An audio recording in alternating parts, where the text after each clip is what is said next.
and then everything else is just... Hey guys, sorry to interrupt. It's okay. Well, welcome to Hard Earth. If this is your first Hard Earth, welcome. My name is Andrew and I coordinate this series. I'm really excited that you're here. If this isn't, welcome back. I'm excited that you came back for more. So I'm really excited for our talk this evening. Before I get to that, just want to mention that there are snacks, so please eat all of them.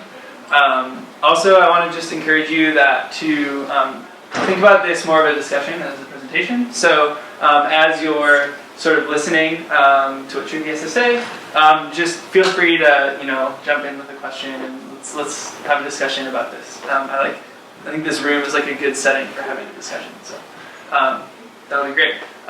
So with all that said, I'll just introduce our speaker. So Shruthi Baskaran is an MBA candidate at the Graduate School of Business here at Stanford. She's also part of an interdisciplinary program that allows her to do an MS in Environment and Resources in addition to the MBA, which is really cool. I think it kind of embodies the spirit of the Hard Earth series, thinking about environmental problems from an interdisciplinary lens. Before coming to Stanford, she did her bachelor's degree at Penn State University in Civil and Environmental Engineering. After that, she's worked in consulting, and then she worked in Rome at the World Food Program, which is a branch of the United Nations, working on agricultural business models in the developing world, and sort of figuring out how to make those markets not only more sustainable, but also more resilient to climate change, which I think is really fascinating, and she'll have some great things to share. Now she's back at Stanford, and I'm just excited that she's here to share some of her thoughts and ideas and stories. So I'm looking forward to that. Please join me in welcoming Shruthi. Thank you. So I feel really awkward because this feels like I'm some kind of a professor and I'm probably not that far off in age or experience from any of you. So actually do jump in with questions or comments or whatever you have during the time.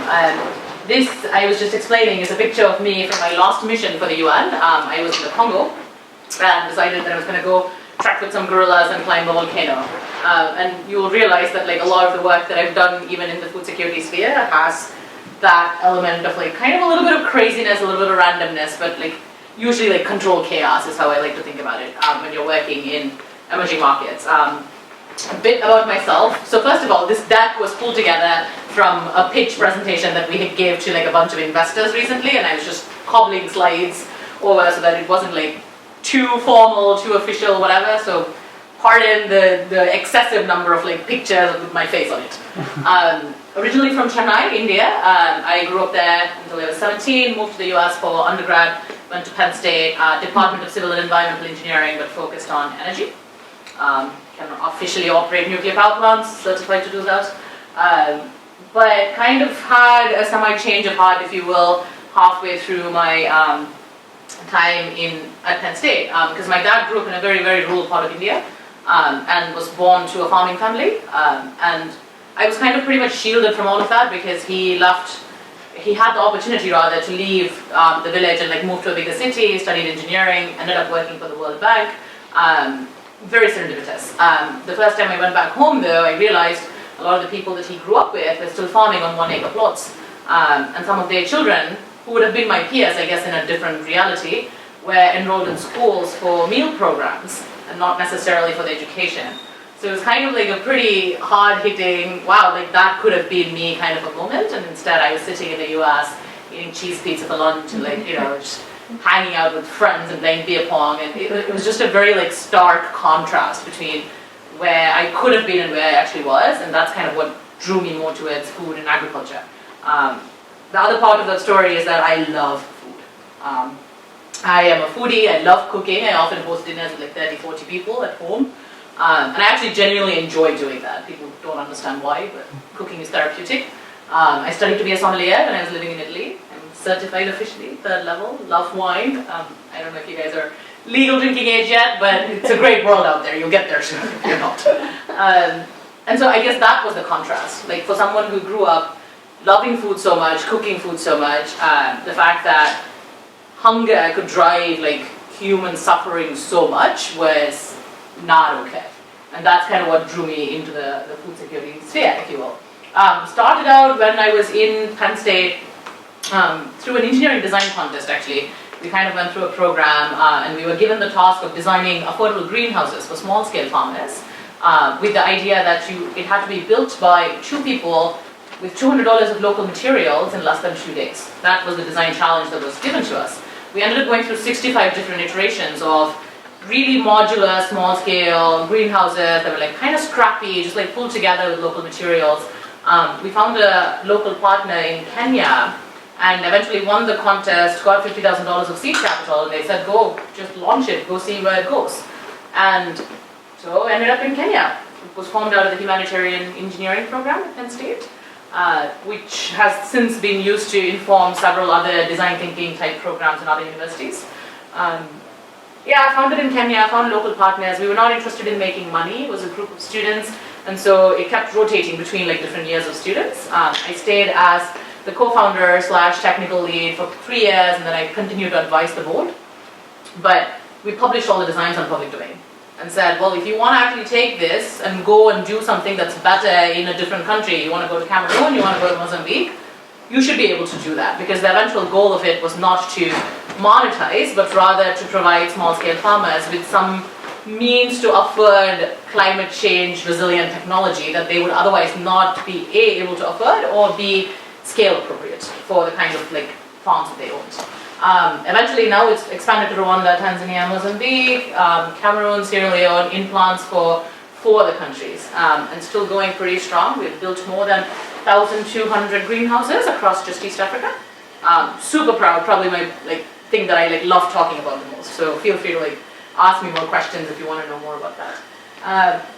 But the interesting realization being there was that I was such an engineer. Really did not care about sustainably scaling things, for instance. I wanted to serve a community and I wanted the design to be as perfect as possible. I was more interested in measuring the 2-degree temperature variation that would lead to 2 rows of tomato crops failing in that greenhouse, as opposed to saying, well, it's 80% there, how can we take this and expand it to 7 more communities? Made me realize that I had absolutely no business running a business, and I was a co-founder. Which kind of took me out of it for a little bit, and as I started talking to mentors, friends who were in the business school at Penn State, friends who had worked in other parts of the world, they suggested that I should try consulting. It's the fastest way to kind of get exposed to a wide variety of business-related topics without actually rolling myself into something. I also have the attention span of a goldfish, so the idea of actually going and working in industry for 7 years to learn business processes was kind of I could be doing other things in this time. And one thing led to another, kind of got introduced to a whole bunch of things. Ended up at the Boston Consulting Group in Houston, because I wanted to focus on energy, which is what my formal background is in. And now, actually, in a surprising loop of events, I'm really interested in understanding the dynamics between food markets, agricultural markets, and energy markets, because they're extraordinarily linked, regardless of whether you look at developed systems or emerging markets. So went to BCG. I mostly worked on energy projects, some renewable, some oil and gas, org design, a lot of how do you really build organizations that will sustain a certain strategy, if you will. Had the opportunity to work in the US, in Nigeria, different parts of the US and in Nigeria. Was promoted, but then realized this wasn't really what I wanted to do. There was still a part of me that kind of irrationally wanted to go back to Africa for whatever reason. I've never actually worked in India, which is surprising given that I am from India. And I went and spoke to the head of my office and I said, I want to quit. And he says, well, no, how about let's land on a middle ground, take a year off, and then we'll talk about this in a year. He introduced me, the BCG network is similar to Stanford's network in some ways. People kind of come here for a couple of years and then end up going to all parts of the world. Got introduced to the Director of Innovation at the United Nations World Food Program, which, if you are not familiar with it, is the agency that is responsible for delivering food, aid, and assistance in emergency situations, humanitarian organization. We feed about 100 million people each year, and I was surprised to find out, fun fact, less than 6% overhead for an organization that literally procures $2 billion worth of commodities each year. And it was actually going through a very interesting kind of structural transformation, if you will. And the WFP was trying to move away from giving people handouts, like, which is like one of the biggest criticisms that you get of the UN, right? Like you kind of go into this country that's been hit by a famine, and you import like stuff from Belgium and the US, and then you give it distorts like the local markets, local farmers can't survive, you've like completely like destroyed the economy. People recognize that, so that like you're constantly making this trade-off between, okay, but there's people starving right now, do you want to feed them, or do you kind of think about like building markets, which could take anywhere from like 5 to 10 years if you're really lucky, or 50 to 70 years if you're not. And as the folks, the executives at WFP started thinking about that, there was a strategic shift away from food aid to food assistance. And so starting to think about, all right, fine, we're in Lebanon or Syria, which is my last mission at the UN. You're hit by war, you don't have access to a lot of resources, so you do have to bring some amount of food in, but how can you help in the rehabilitation process? How can you help set up mechanisms where the people who are receiving assistance actually feel some measure of dignity, that they can go, the mother can go to a shop and say, okay, maybe I only have access to 10 things that I can buy based on what the UN funds me for, but I am making that choice for my family. And eventually that ends up being more of a sustainable, if you will, in a different way, way of dealing with the crisis than otherwise. So ended up there, was a special assistant to him, wrote a glorious moment of like, whatever you want to call it at the UN. I wrote a speech for Ban Ki-moon, which I quoted Albert Einstein, and he actually kept it in his speech. Patted myself on the back and I said, all right, I'm done with my UN career now. And decided to come to the business school, because it had a very zigzag career, if you will. Started out as an energy engineer, wanted to get a PhD, realized I didn't want to work in a lab, ended up moving to Africa to start a small-scale enterprise, realized I wasn't really good at that, needed more skills, went to consulting, kind of really learned a lot, but it wasn't where my heart was at either. And I thought, okay, large-scale impact, let me go to the UN. The UN had large-scale impact, but I'm sure it's no surprise that it was extraordinarily frustrating to work at the UN. Especially as someone who came from the private sector, has a weird accent, is 25 years old, female and foreign. And however you define even foreign, right? Because the UN has a motley mix of people from everywhere. Soul searching began, and I said, okay, fine, let me come to business school, because apparently that's what people do when they want to really figure out what they want to do with their lives.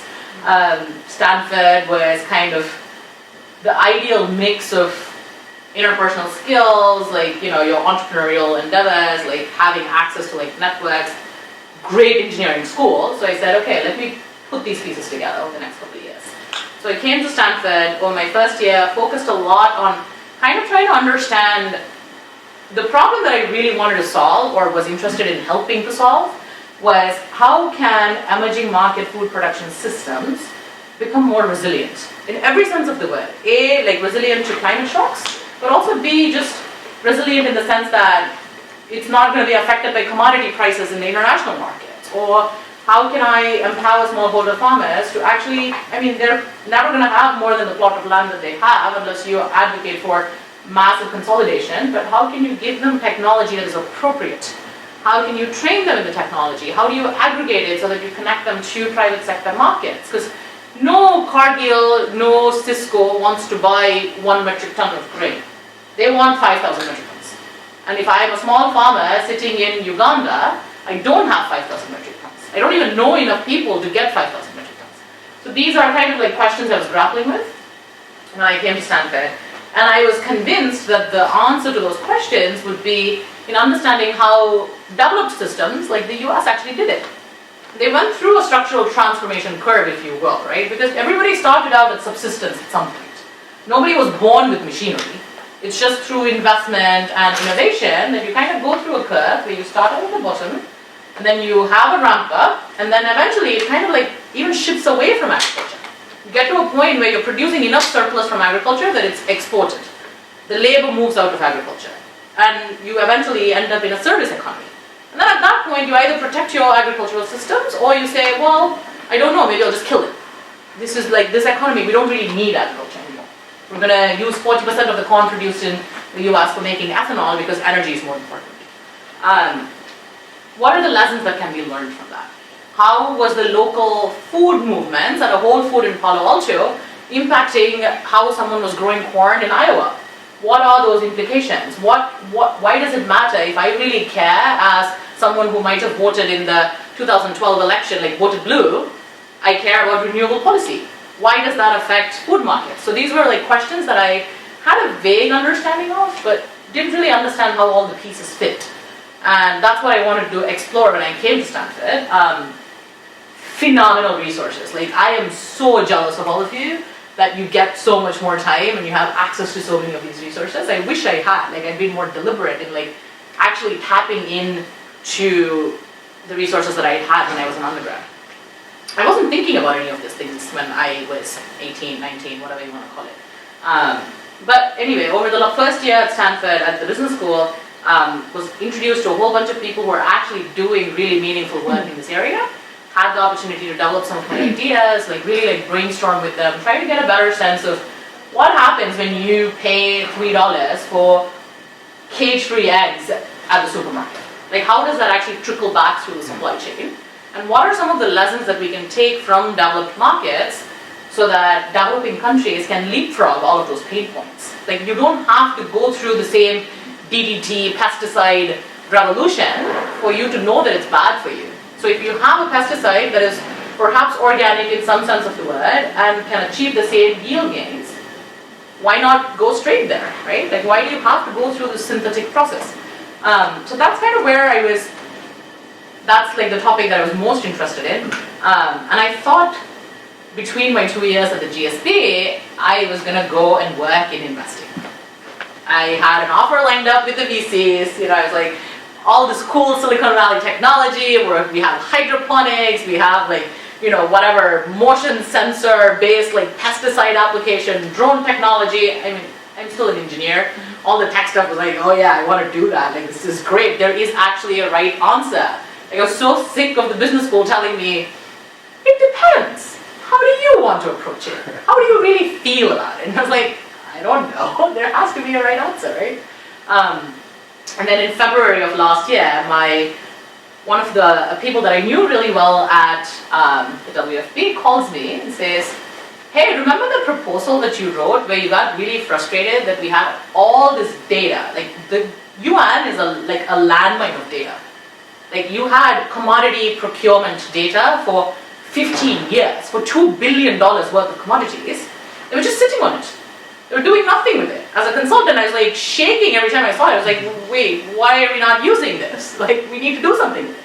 And this person, who used to be the director of strategic procurement and control the $2 billion budget, was like, what do you want to do with it? Write me a proposal. And so I spent about 3 months when I was there, like actually writing a proposal with these grand ideas of how we can take the UN's expertise in working with smallholder farmers and the fact that we were in a strategic position and buying so much stuff from the commodity buyers. Why don't we put those together? We work with the farmers, we work with the buyers. Can't we be the link? Like, how can we get the buyers to procure from the farmers? They're getting their grain somewhere. Which was kind of like the first thought towards like one solution to one small part of the problem. It got shut down like 40 times when I was there. And I was just like, all right, I'm out. I'm going to GSB. And in February, he calls me and says, well, remember the proposal you wrote? We just got $4 million. Do you want to go do it in Africa? Like, pick your country, pick your poison, wherever you want to go. And I was like, oh no, I'm going to be in the Bay Area. I have like, you know, I want to go work at this VC. And I was like sitting happily in my like little like cubicle somewhere and overlooking Martin Headlands. And he says, yeah, okay, totally understand. Of course, you have to like think about your career. Like this, I get it. Puts the phone down. 3 days later, I get a voicemail after I walk out of class, and he says, hey, like, I knew this girl, you know, she was really like excited about like causing all this change, and she was so frustrated because the UN was so bureaucratic. Good ideas were never appreciated. They never got money. And then, you know what, we gave her money, and she was like, nah, it's okay. I like the Bay Area too much. Don't be that girl, by the way. And I was like, ooh, we're talking about emotional blackmail. I'm sure the business school would frown upon that very severely. But I went back to the UN over the summer. And as a mission lead for the patient procurement platform, which I guess is what I'm going to talk about a little bit now, which is one idea. So stop me. I know I talk at the speed of a bullet train usually. But here's the concept. WFP works, I mean, we feed 100 million people every year, but 90% of the people we feed are actually involved in agriculture in one way or another, which is really sad if you think about it. The people producing the food in these countries are the ones that need the food the most. And there have been several, I mean, the UN is fractured in the sense that there are separate agencies that deal with different things. The FAO is the one that deals with agricultural development. So if you want to develop a new strain of drought-resistant rice, FAO is probably doing it. If you want to fund a new agricultural project, it's probably EFA, which is the bank. WFP does this weird little motley mix of let's feed the people who are in wars, who have been struck by a hurricane, whatever, but there's also a small piece of market. And that's like the gray area that we chose to capitalize on. And we've had programs where we've gone in, identified farmers, close to I think 2 million farmers last year, over the last like 10 years, and trained them in extension. Essentially like, okay, if I were to give you the right seeds and the right inputs, do you even, like, how do you use it? What do you do with it? And that was called, it was a program called Purchase for Progress, P4P. And the idea behind that was we trained these farmers and we promised them that we would buy what are the commodities they produced. And that accounted for 10% of our overall like commodity procurement, which was a start. It was a step in the right direction, but like we are procuring $2 billion of commodities, 500 million of which comes from Africa. Just, you know, but then it's the large traders, it's the large commodity aggregators, not necessarily the smallholder farmers, and we wanted to give them away into the system. So that's the second piece, the farmer mobilization. We were really good at that already. We had contacts, we worked with the NGOs, we worked with the TechnoServes and the CARES and the Red Crosses of the world that had access to these farmers. Fine, so we have that. On the other hand, we have the buyers. We also had access to the Cargills and the Bungies who were providing us with this $500 million of supply that we then used to distribute to like other parts of wherever like it needed to be. So we have the supply and we have the demand, but there was no means of putting it together. Because at the end of the day, the farmers were not able to access seeds. They were not able to access inputs. And so this is kind of like the crux of the whole thing. It's not a sexy solution. It was actually really simple. It was a forward delivery contract. So we went to the buyers and we said, hey, you trust WFP. We're not going to like go bankrupt. Like we're here. Like, the UN has been here forever. Like we'll probably be here for more than we want to be. And here are some of the farmers that we have handpicked because we have worked with them. And we have credible reasons to believe that they're not going to default on you. Why don't you set up a contract and we'll start small. You don't have to like go and procure your entire like whatever from smallholder farmers. But let's just commit to a tonnage. So if you're buying maize, fine, 1,000 metric tons of maize at a certain price. Because the way it works in a lot of developing markets is that there's spot contracts.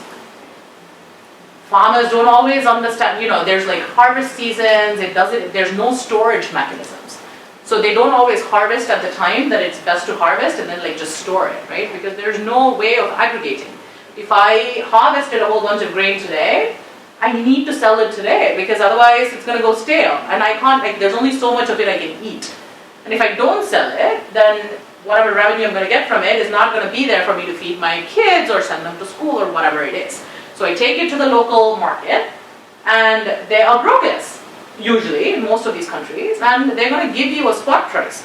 I'll buy your entire thing of grain, but then I will give you $40 below what it's actually trading, even in the regional markets.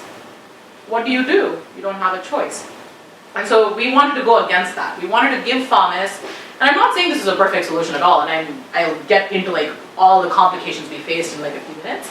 But the principle behind it was by giving them not just a quantity, but also a floor price. At the end of the day, it would actually be sold at whatever the market price was, or at least the floor price.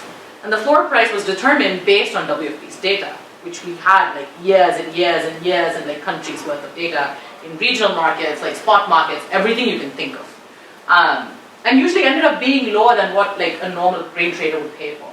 And in return, we said, at some point, if you cross a certain level of procurement from these like kind of approved smallholders will treat you as responsible buyers and will give you preferential treatment when you bid to come and sell to WFP for your contracts. That was like the quid pro quo, if you will, but we're not going to just give that away to you guys. You guys should really prove it, and we want you to do this not for 1 year. We want you to do it for 3 to 5 years. Let's see where this can go, and if it fails, it fails, but let's give it a shot. That was the demand and the supply. So now when you have this forward delivery contract set up, we brought in the other players into the equation, because one of the biggest challenges we identified was that it wasn't just a simple economics demand-supply equilibrium. There's a whole value chain in between that may or may not work out. Fine, so now the farmer has a contract that says, yeah, sure, me as Cargill will come and buy everything you make, but how do I make sure that I actually produce that much? Where do I get the seeds from? Where do I get my inputs from? Okay, fine, I go to the bank to borrow money, but I have nothing to show the bank except for a contract. And so we established partnerships with the banks that we used to work with, who have supplied us with, other financial instruments and like market-based mechanisms, like the ones I was talking about. And we said, okay, here's how we will back guarantee these farmers. They are going through cooperatives that have already been involved in WFP. We have local people on the ground who are training them, and we can guarantee that they're not going to default. We'll eat that collateral for whatever you need. And here's a forward delivery contract that actually tells you how much they're going to get paid at the very minimum.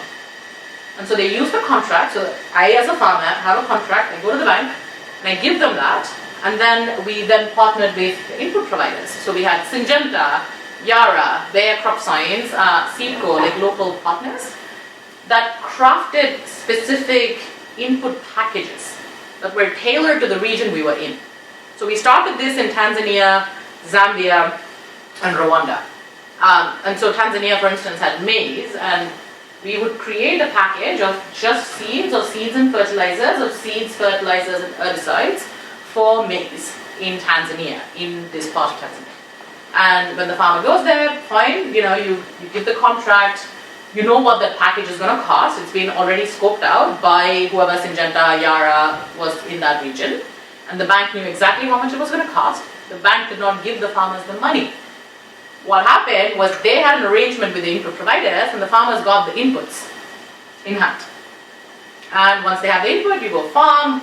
We help set up with NGOs and extension services. So this is like the Red Crosses of the world that actually come in and say, here's how you till the ground, here's how you weed, here's how you harvest, here's how you store. We provided them with post-harvest solutions. So WFP is actually working on really interesting, super cool tech solutions for hermetic storage. So just it's like grain silos essentially. And then we also, obviously, we couldn't not work with the governments and other UN agencies and the World Bank and every other kind of like large multilaterals type policy interventionists in the area to try to understand if there were series of overlaps, for instance. And I'm actually going to skip through this. I think the rationale and the value proposition is quite clear. As far as the buyers are concerned, they get like a transparent supply chain, which I think in the growing pains of like climate shocks and things like that, they have a direct line to who is actually producing their food. And eventually we thought if we could scale this up, you know exactly where your grain's coming from, and that matters for them areas, especially if they're exporting things. The farmers, I think that's the clearest value proposition. You have a place to sell your stuff, and you have a place that will give you enough money for what you're growing. Input providers, entirely new markets. Syngentas and Bayers and Monsantos are not in rural Uganda right now. They are in the Netherlands and they are in the US. So we were giving them an opportunity to jump into this new market that could like literally be exponential growth for them. You're expanding the pie. Financial sector, it's just interest-based revenue. You're able to lend to a whole new set of people that you couldn't before because they were not collateralized, and you're getting extra interest and you're gaining a reputation for CSR. Banks were probably the least to benefit, but I think a lot of the banks in these areas are actually fairly socially conscious and actually want to help small, mid-scale businesses, and if you will. So the farmers eventually progress into a middle class, and it becomes better. We also had a few risk mitigation measures in between. It's a lot of back and forth trying to figure this out. It was not easy coming up with the iteration, because when we first started, it was like 3 value chains. Right? We started with the suppliers, we started with the buyers, and we said, well, they need money. But then, if you just gave them a wad of cash, you don't know where it's going to go, there's no accountability. And then we landed on, okay, so we'll give them the inputs. And then it landed on, okay, fine, now they're producing all this stuff, like, but there's no means to aggregate. Like, who's going to actually aggregate? And then we said, okay, fine, let's go work with the NGOs and the implementing partners and try to build aggregation centers. And eventually it ended up being a pretty like complex model, if you will. And there's, I mean, happy to walk you guys through like how this actually works out, but I think that's maybe not as helpful. But eventually, income impact was $275 per maize farmer, and you're talking about close to like $1.50 increase in income per day. And they were, but which doesn't seem like a lot, but if you're making $1 a day, that's like you're doubling your income, and then it keeps exponentially building on it, because once you have a certain set of like capital flows, you can invest more. Or maybe you consolidate your land, or maybe you decide that your child should actually go to school and he or she has a better opportunity to go do something else somewhere else. And granted, right now it's only in its like second year of pilot, so we don't really know, and I'm not going to claim that it's working miraculously. But last year in the first pilot, we had 95% accountability rates for both contract fulfillment and aggregation fulfillment. Yields have doubled for the most part, and some of them go through the platform, some of them are sold outside of the platform, because you can never convince a farmer to actually sit there and give all of his stuff into like a UN thing. They're always going to hoard some of it for them, either for home consumption or for like selling on spot markets, because, well, school fees are due tomorrow, but the buyer's not going to pay me until next week. Challenges. Fun stuff. This is what I did when I was actually on the ground. I traveled close to 7,000 miles on dirt roads in Land Rovers over a 3-month period. Insane. It was literally backbreaking. And you're never going to get to that unless you're physically on the ground. And nobody talks about it, because there's a lot of people who assume that the UN is the secretariat in New York that's making all these policy decisions. But WFP, when you actually want to get something done, you're on the ground. You're in Kisangani, Uganda. You're not even sitting in Kampala. Smallholder attitudes towards commercial farming is extraordinarily apathetic. They don't care. They've been, for the lack of a better way to describe it, screwed over so many times and promised so many things. They just don't care. You're just another NGO, you're just another UN agency that's coming in and promising me all these things. I have no idea if it's actually going to work out. Why would I trust you? And so building that trust and that relationship takes time. There is no easy solution to that. It actually got to a point where the brokers that I was talking about, the middlemen, would come up with fake contracts. So WFP would have contracts that were countersigned by the buyers. WFP would sign it, the farmers would sign it, and that was what they would take to the banks. But then these middlemen were just coming up with random contracts where they said, oh yeah, we're WFP, we're going to come and take your grain. They would take the grains, and these farmers are left with nothing. We would get phone calls in the office just being like, wait, I haven't gotten paid. Like, when am I going to get paid? And like this woman is like breaking down in tears on the phone. There's nothing you can do about it. Because as the UN, I mean, you're still not a charity case, right? You can't just be like, oh yeah, sure, like, I'm so sorry this happened to you, I'm just going to come and give you the money. It doesn't work that way. And so we had to start thinking a lot about how do you put in security mechanisms? Like, how can I actually ensure that this contract that we're writing is between the people? But then there's no biometric identification, there's no real source of, like, there's no bank accounts, there's nothing. So you're dealing with people who could actually be someone else. Like, how do you think about incorporating those elements? And that's when you start getting into the nuances, because at the big picture, it's easy for me to come here, stand in front of you guys and say, well, this is going to work because it connects the entire value chain. But nobody talks about the fact that there are brokers who are literally briefcase buyers who are going and saying, well, you know, I know you have a contract with WFP, I'll give you 50 cents more on the dollar. You should give this to us. And if you're a farmer who's thinking about sending his kids to school, like, how do you make that trade-off in terms of like longer term? Yeah, obviously the UN is better because I can guarantee you that income for the next 5 years if you comply. Or, I mean, but then I don't trust you. How do I know you're actually going to be here for 5 years? Agriculture is a devolved industry. This was especially true in Kenya.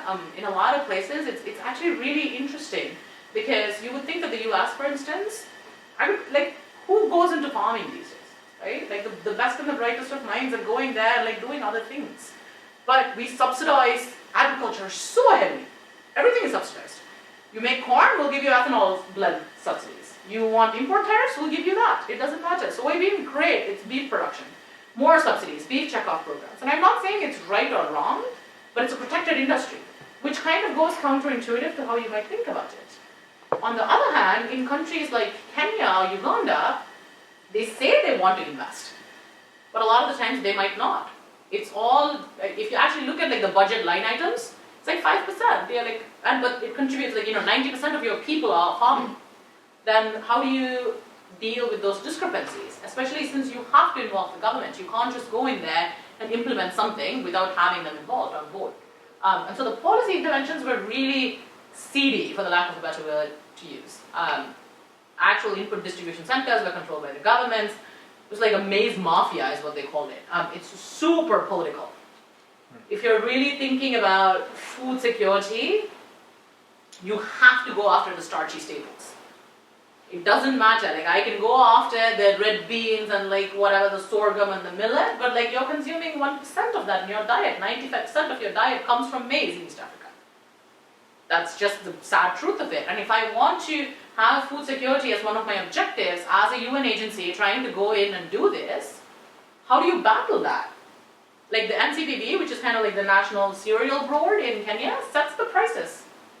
Forget market mechanisms. They set the prices. 80% of the grain that they found in 2014 in their warehouses was rotten. And they have grain trading standards, but like nobody, but you're never going to hear this. You probably never heard it from me.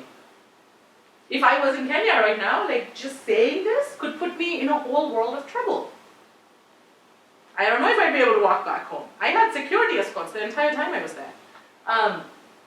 It's not a controlled value chain, right? Like there would be people, like even if, the big millers and the commodity traders would announce and say, no, smallholder farming is important to us, we're going to go buy this from the farmers. And there would be lines outside the grain millers where these briefcase buyers will pretend to be people in the milling agencies, and you're in line, you're like, 4 miles away from where the actual like center is, and I say, no, I work for XYZ. Here, let me look at your thing. I look at it and I falsely test it. And I say, oh, this doesn't meet the quality standards. This is a grade B, this is not grade A. It's not grade AA. The UN will never accept this. But guess what? I'll still give you this much money for it. Or you go as a farmer. I give it to you, and then you go take that same briefcase, which by the way was grade A grains anyway, and you go straight back inside because your cousin's like second husband, someone is inside, and then you go sell it to them, and then you get more money. There's no way around those problems. So like food security problems especially are extraordinarily complex, and it's not necessarily complexities that you can anticipate by building an economics model around supply chain integration, trade flows, and things like that. It's real life, like here's how it works, and like you can conceptually, theoretically think about corruption, but nobody really imagines that this is the form that it takes unless you're physically there trying to work on it. This was happy memories, working with farmers, and I know we all have, our own like series of grudges against like taking pictures with African children. I have a lot of pictures with African children, but I never post them anywhere when I'm like making presentations, because that's not the point. That's not why I was there. They're just like running around. They're really curious because they've never seen a brown person before. And they're like, who are you? Like, are you like half black, half white? Like, what's going on? Cultural insensitivities apart. This was happy because this person is describing like how he was explaining to me how farming was actually done in their community. And this was actually in Zimbabwe. And so much to learn. I think at the end of the day, the biggest like lesson I would probably take away from my experience is that I had theoretical knowledge. I had zero credentials when it came to agriculture, but I was fairly well read. I worked at the UN. I totally understood the policy. I understood the economics. I understood the ag part of it. I'd read through countless manuals.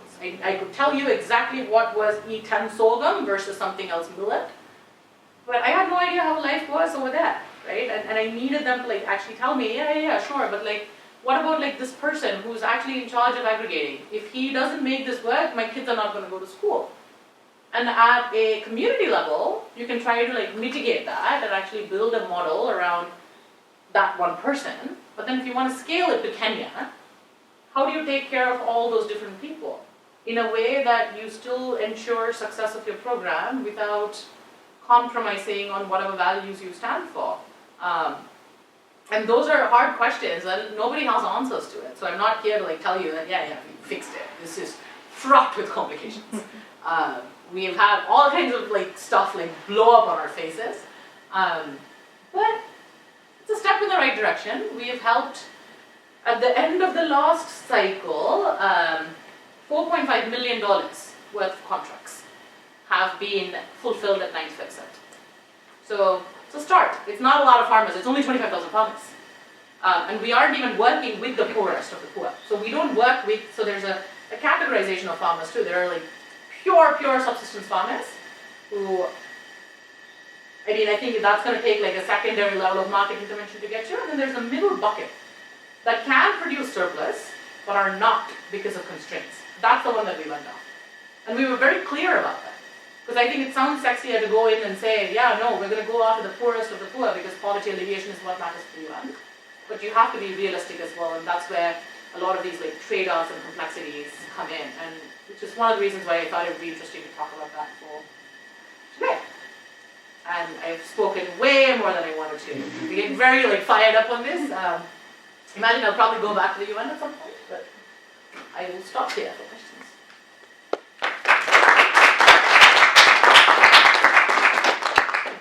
Oh, chat. You don't have to ask me questions. Go on. What's next? For me. For you and for, yeah.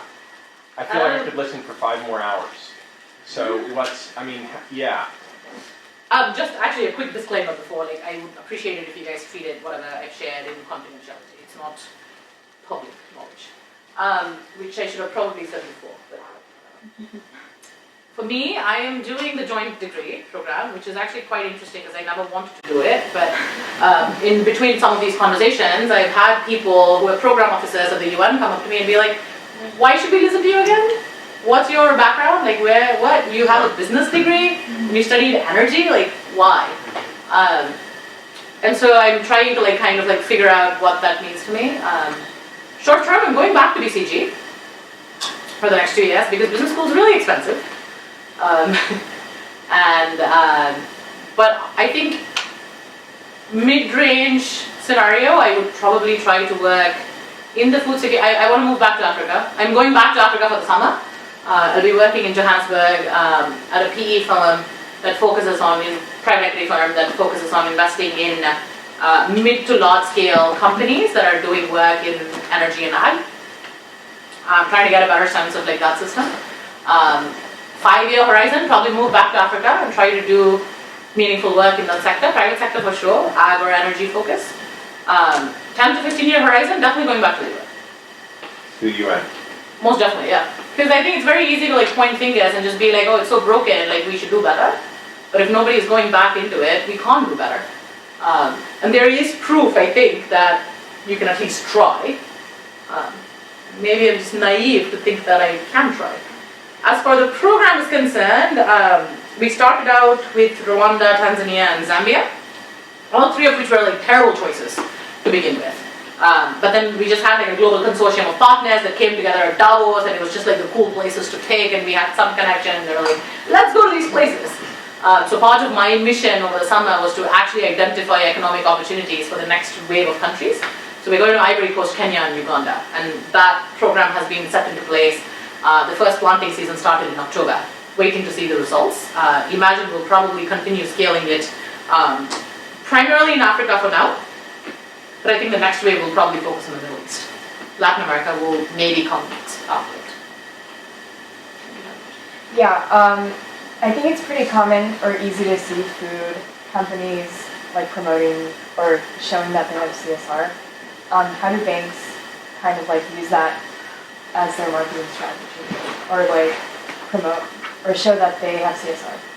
Yeah, I think it's a good question. So a lot of it actually is not fancy. It's not the same way that CSR is handled in the US. Like take Equity Bank for instance, which is like a huge bank that operates in a lot of different countries in Africa. They really do have a mandate because their founders come from places of poverty. So I think it's understandable, they actually get what it feels like to be in a situation where you don't have access to capital. And as from a purely like kind of profit perspective, if I am able to empower a whole bunch of like farmers who did not have bank accounts or access to financial instruments before, but now I'm able to do that and expand into this new market, but backed by the guarantee of like an organization like the UN, which I know I can trust and go after if they don't pay me back, then I am banking this unbanked segment. The interest revenue itself is not that much, but my hope is that, fine, if I am a farmer and I come and open a bank account with you, because that's the only way that I can get access to those inputs, and I stay with you for 3 years, now I'm suddenly making enough money that I can actually open something else. And maybe I put my savings account with you. And so you're kind of like expanding to serve more people. And in terms of like how they actually dedicate CSR efforts, it's not a CSR division. Like for instance, they have field reps who are extraordinarily well trained and going out and like filling out applications. It's not the same way because a lot of farmers are illiterate or they don't really understand and they make a mistake somewhere. So these are people who are actually out in the field, like they take these boda and like go out like hours away from like the city centers and work with the farmers, and they have relationships and they have certain communities that they deal with. And so I think the banks actually invest through that medium. Which is not to say that all the banks do, but we tried our best to like at least pick out some of the banks that had that in their mandate, at least for like a smaller group of people. That makes sense. Is there anything like the average person could do to like have an impact? Or On this program, maybe not. But the other piece of what I did for the UN was, or WFP, was setting up the first innovation incubator. The idea was that there are innovative ideas that often come up within the UN, but like you're just shut down because nobody has time for that. Sorry, like there's like 100,000 people starving in Yemen, and like I need to get this food to them. I don't really care if you have a great idea that's going to like cause some impact 7 years in the future.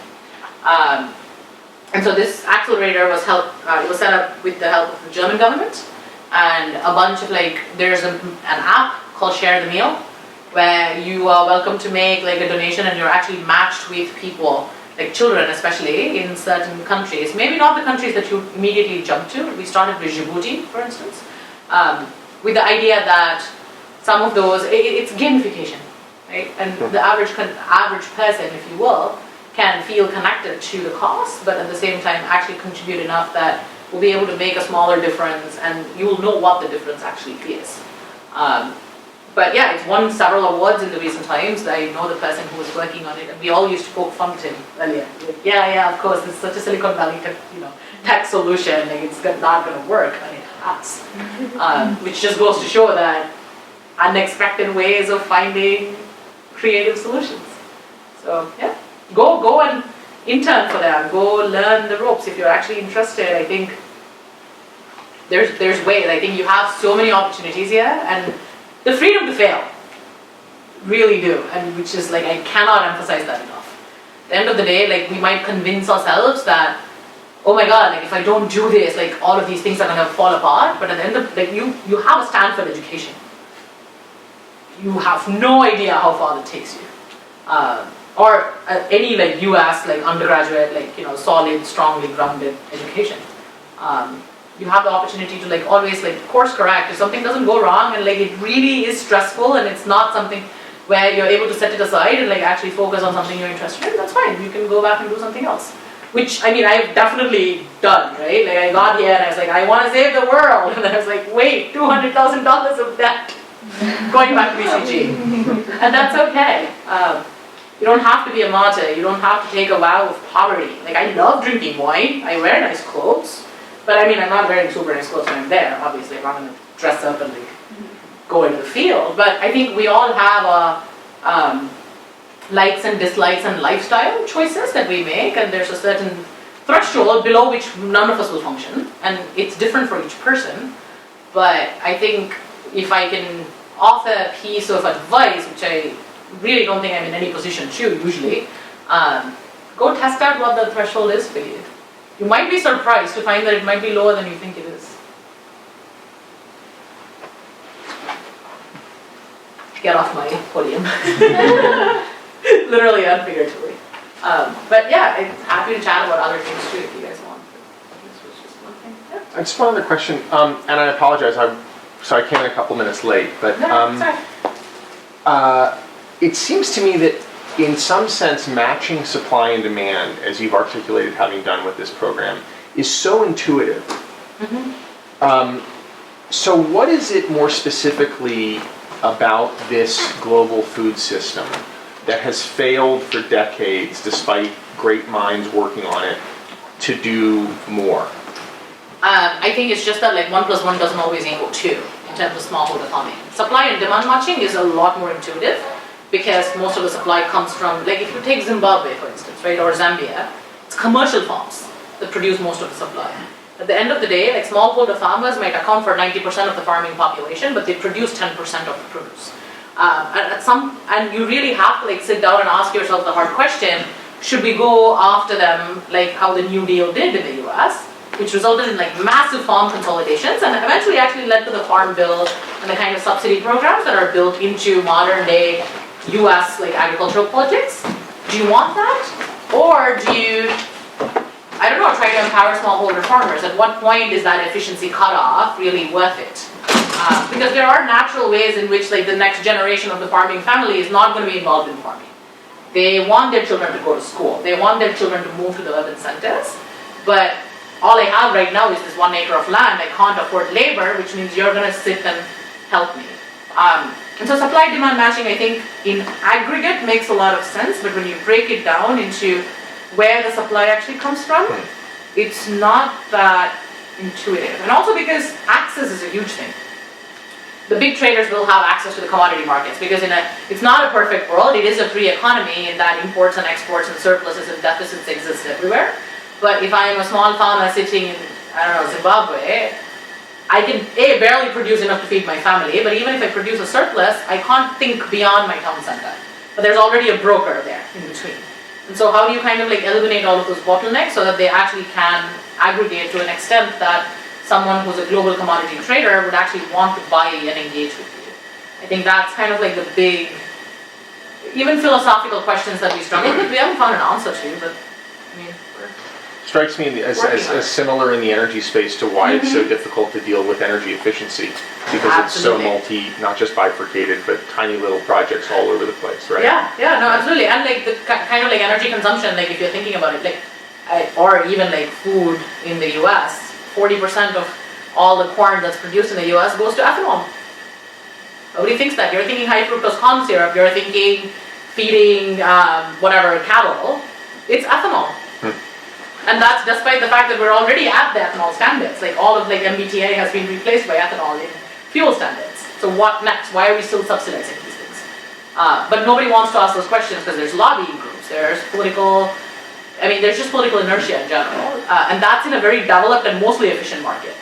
When you have all these like underhanded, like other like, backdoor channels and mafias playing, I think it gets much harder to actually even like wrap your head around who the players are.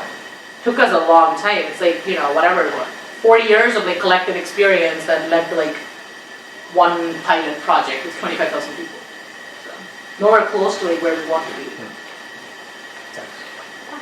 So I think you did such a great job of describing and summarizing the hurdles politically and economically that go into this. I was just wondering if you could talk like a quick summary of the like on the ground logistics of how these things are collected, how education happens, how people go to the bank to get their provisions, and how big of a hurdle that is when dealing with a small scale situation. You can't ask them to go. So it's like kind of like moving the mountain to Muhammad, if you will. We had to like build aggregation centers closer to the villages. Or we had to like work with aggregation centers that existed. So a lot of the times what will happen is there are input companies that these like farmers could access. We would clear out space in the input like back like storage areas where they could collect just enough that we could make a trip to pick it up and like move it. And the buyers, eventually we also decided that like for aggregation mechanisms, for instance, we didn't want to be involved in it. We didn't want to like go and like lobby the government to build centers. We said, hey buyers, like you're getting more supply from this, you go invest and build these whatever, or you send a truck and like you backhaul and do whatever. The banks were more, the banks sent out field reps, so it's kind of like, if there was a bank in the area, you could go there, or the field reps would go and like collect enough information. But on the whole, I think on the ground logistics is pretty bad. And it really like, I think it like exponentially like decays when you're like moving away from like the Kampalas and the neighborhoods. I think Kenya is marginally better than like most of the other countries just because It has been modernized a lot in the last couple of years, 10, 15 years, but it's so variable. Like you can't, there's no clear answer to that. So, thank you for a very insightful talk. I really enjoyed it. Looking forward, I know so far you focused on the staple crops, and that makes a lot of sense. Looking forward, what would you say, would you do differently, or would you not even touch it, going into more perishable produce like fruit, veggies, all the things people really like to eat, but a lot of times don't get? It's hard because it's an income versus food security argument. We cannot do anything without touching the staples. But I think one of the ways in which we try to get at that issue, perishables have a whole like other cold chain supply type like argument, which gets extraordinarily complicated, which I don't think the UN is entirely capable of handling at this point. But the one thing that we did do was try to like at least add other more like, so in agricultural development theory, for instance, you have this like spectrum. You start from like the very like low quality starchy staples, you go to coarse grains, and then you go to fruits and vegetables and whatnot, and then livestock, and then eventually you get to the luxury goods, which could be like your avocados and your almonds. We try to at least move towards like the coarse grains and like some forms of like protein. So any package that we crafted for farmers would be some combination of like, let's say, maize and red beans, which is like the closest like source of protein they would have. And also this is only like 3 years old.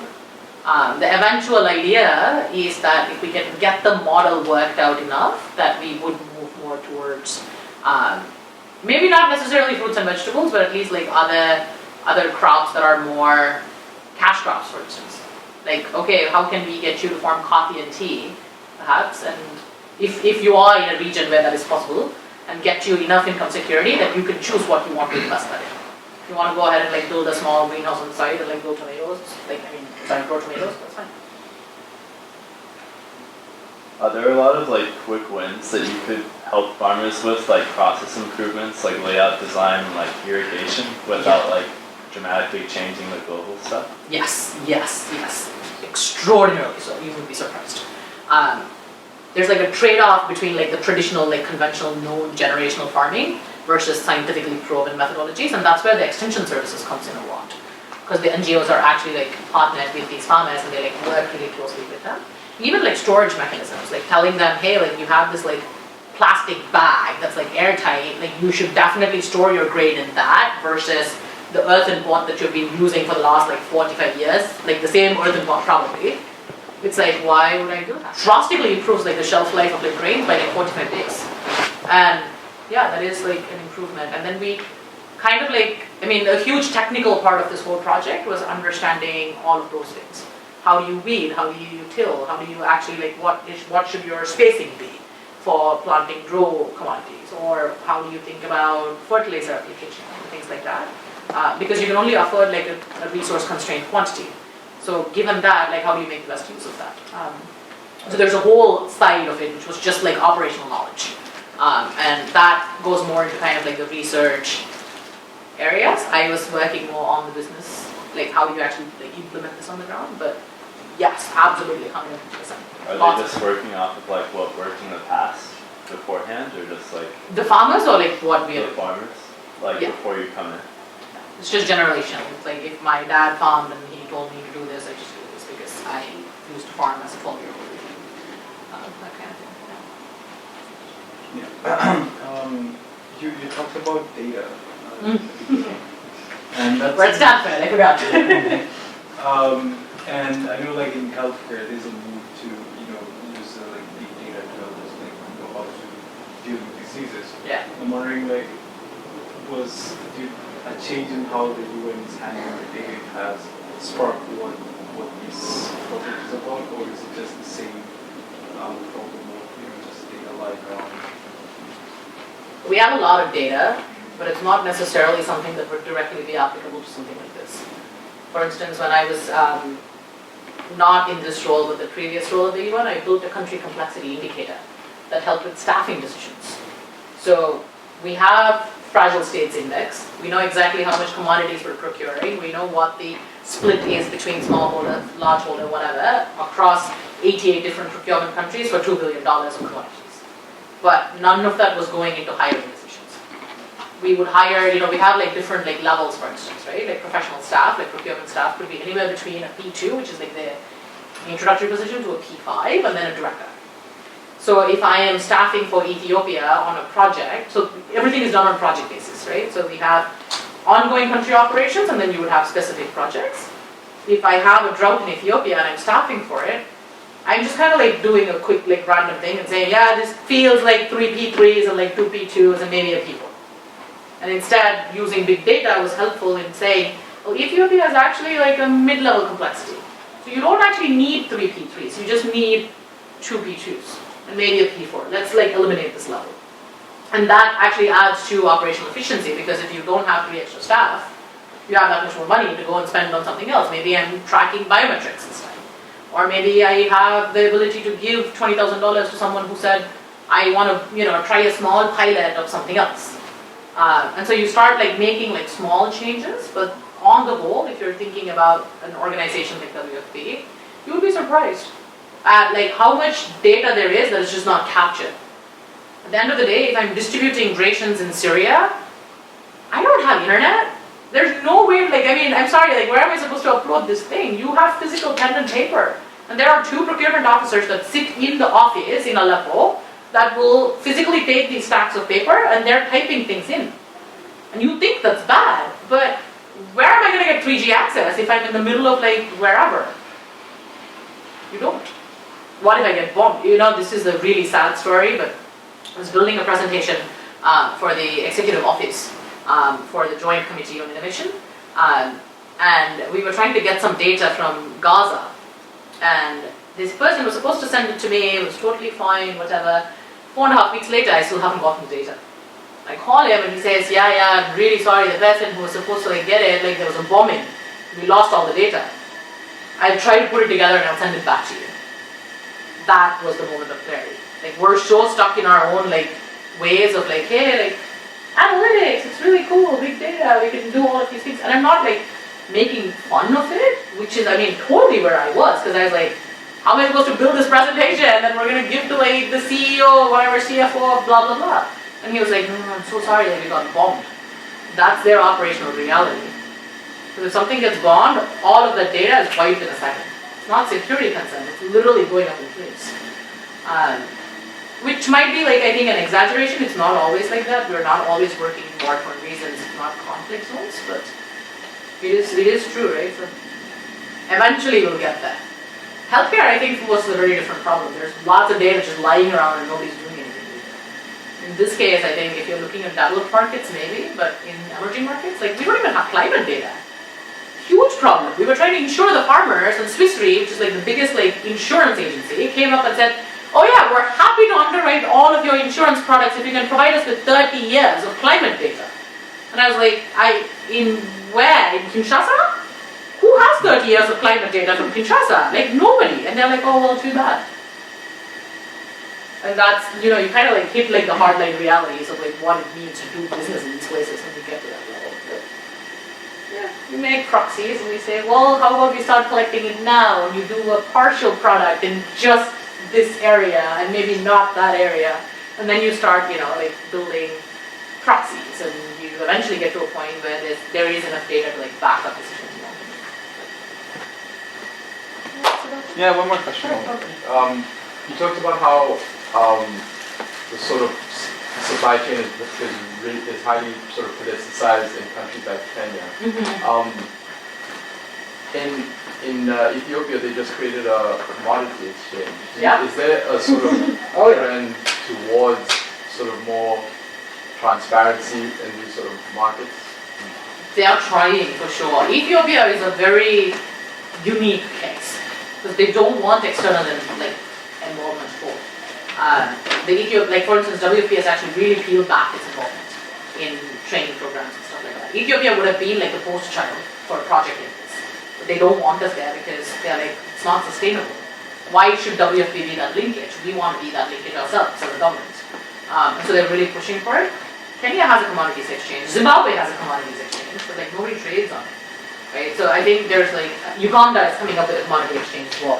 The East African Grain Council have been working on something called GSOCO, which is a cross-regional between Kenya, Uganda, Rwanda, Tanzania commodity exchange. But then you run into like minutiae like issues. Like Tanzanian maize is just not like Uganda. Nobody wants Ugandan maize because they think it's like yellow maize is like infiltrated. It's not the same quality. They try to push it off. Tanzanian maize is like in super high demand, and so there's like unfair like market premiums, and like depending on how you tag it, you might end up in problems. So there are small movements. But until some of the more operational challenges of like the ground level can be fixed, I don't think large scale approaches like that will, it could theoretically like put the infrastructure in place, but I don't think it's actually going to contribute more. Awesome, thanks.